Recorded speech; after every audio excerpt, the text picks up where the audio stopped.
Pada hari yang bersemangat dan penuh keceriaan ini, sedang berlangsungnya cabaran Jalan Bestari Anjuran Unit KRMJ.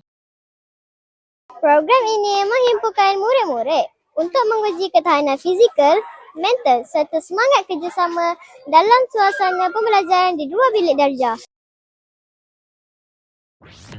Seawal pagi, para peserta telah membuat senam aerobik dan diberi taklimat mengenai laluan serta cabaran yang bakal ditempuhi. Setiap peserta kelihatan teruja untuk memulakan perjalanan mereka.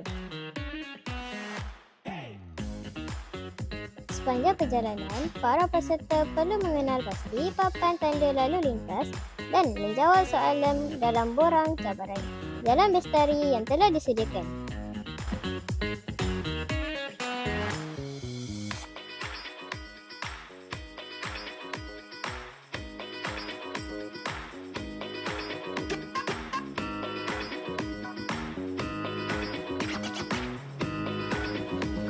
Akhirnya, para peserta berjaya menamatkan cabaran dengan penuh bangga. Setiap langkah yang diambil menjadi pengalaman berharga yang tidak dapat dilupakan. Sesungguhnya, program pada hari ini sangat menyeronokkan. Semoga program seperti ini dapat memberi inspirasi dan manfaat kepada semua. Dari Lensa ke Jiwa, Lenstep Studio. Bye-bye!